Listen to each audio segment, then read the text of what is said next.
Samantha Josephson should be getting ready for her last year of law school, living with her boyfriend in Pennsylvania and calling her father late at night to discuss the news of the day. But Samantha Josephson is no longer with us because of a reckless man who only had his own needs on his mind.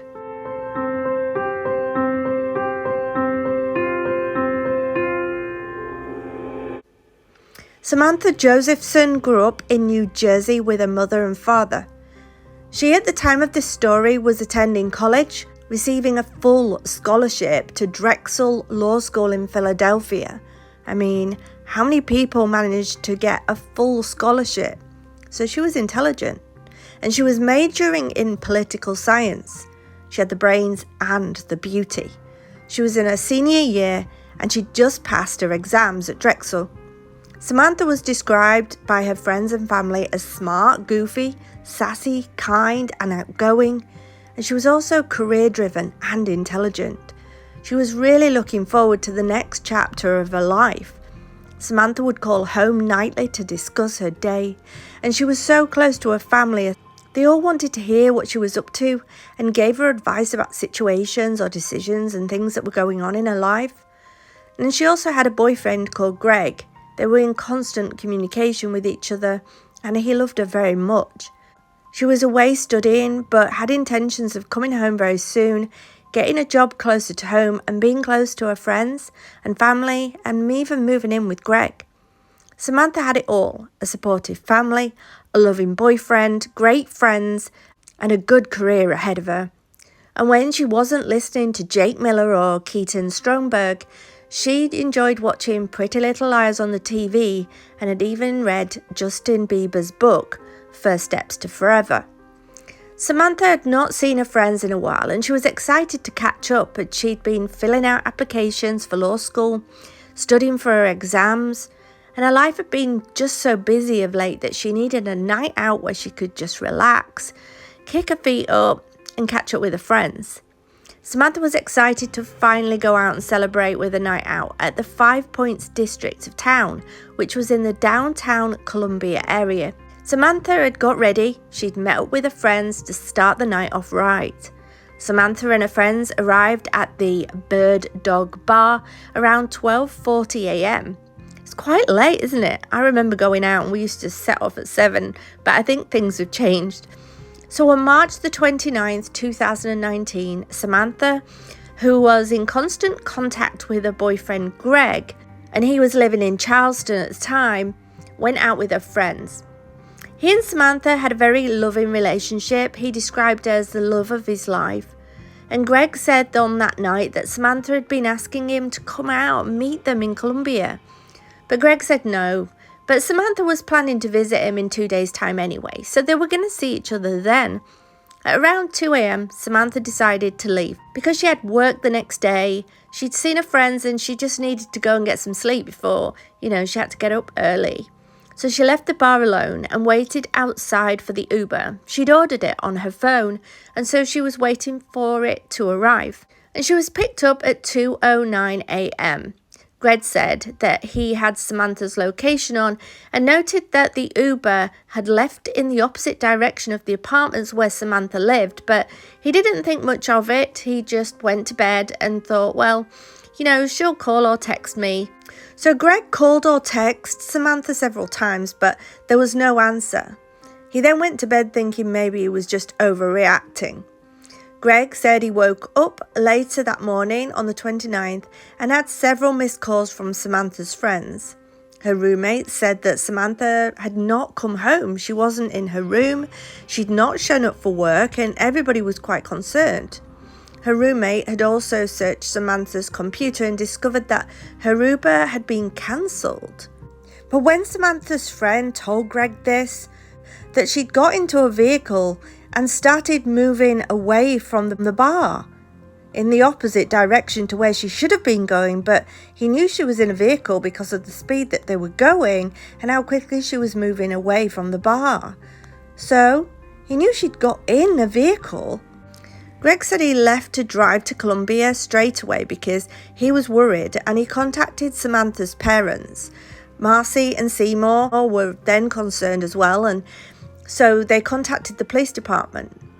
Greg and Samantha's friends went out searching for Samantha, but they weren't able to find her, and they were able to search the area where her last phone pinged. They knocked on doors, but nobody had seen anything suspicious. Next, they went to the bird dog and asked if they could look at the surveillance footage from the night before, and luckily they said yes. So Samantha apparently stood out because she was quite tall. She was wearing this bright orange top, so they could see her on the surveillance footage. She was seen on this surveillance footage when they arrived at the bar. She went inside, and then inside the bar they saw her, and then outside when she was waiting for her Uber they saw her again. And at 2:09 a.m, Samantha could be seen getting into a dark-coloured 4-door car. So what, she'd got home okay? She'd got the taxi? The car was later identified as a black Chevy Impala. Greg said that he got this really sick feeling in his stomach after seeing the video, as he knew that Samantha's Uber had been cancelled. Greg went straight to the police with this information and the footage, and the police worked with a company called Statewide Security. They were able to obtain the surveillance footage from the 5 Point district, and one of the cameras was adjacent to the bird dog parking lot. Samantha could be seen clearly on the footage getting into this black Chevy Impala, and the cameras followed the Impala driving around the area, pulling into a parking lot and doing a U-turn. The police believed that this car had a clear view of Samantha standing alone prior to picking her up. The car even runs over the curb on the way to pulling into a parking spot right in front of her. The car then drives out of the area, and she was last picked up on camera about 1.5 miles away. Now, a bolo, be on the lookout, was issued for this car, and all law enforcement knew that they were to pull over any Chevy Impalas matching the description of this suspect's vehicle. The police were in contact with her parents, Seymour and Macy, and as they made the 11 to 12 hour drive from New Jersey, they were asked if they could check Samantha's bank records.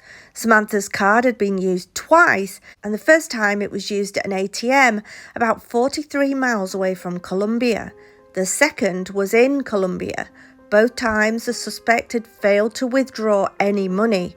The police were able to get a warrant for the surveillance footage from the ATM, and the suspect was seen as a male in dark clothing. Gloves and a bandana was used to cover his face. About 14 hours after Samantha had disappeared, 2 turkey hunters had made a gruesome discovery in a small town called Mount Zion. It was a body matching Samantha's description and was later positively identified as her. She had been stabbed over 100 times and had a variety of injuries all over her body. Samantha's parents, friends and boyfriend were all notified by the police. On March the 30th, 2019, Officer Jeffrey Kraft was out searching for the suspect's vehicle. He said he was just leaving the 5 Points district when he spotted a black Chevy Impala. Knowing that they'd been told to pull over any Chevy Impalas matching the description of the suspect's vehicle, he pulled over the car and notified dispatch about the stop. The police officer can be heard asking the driver if he had a license, but the driver had said no, as he'd lost it at the club. Officer Kraft then asked if he'd been smoking weed. The driver said that he had smoked earlier at his home. The driver was asked to get out of the vehicle and was seen fleeing the scene. He was eventually captured, handcuffed, and identified as Nathaniel Rowland, a 24-year-old man who, why did he run? The police now had probable cause to search the car, and inside Nathaniel's car, the police found a pink keychain with a USB drive attached, a rose gold iPhone, and a lot of blood. The back seat headrest, the back of the driver's seat, and the inside of the doors was saturated in blood, and there was also bloody clothing in the trunk. Nathaniel Rowland was arrested At 3 a.m. on March the 30th, Nathaniel was interviewed by police. He didn't look particularly bothered. He could be seen tried to sleep, and he told police that he was not involved in this crime and he did not want to speak to them.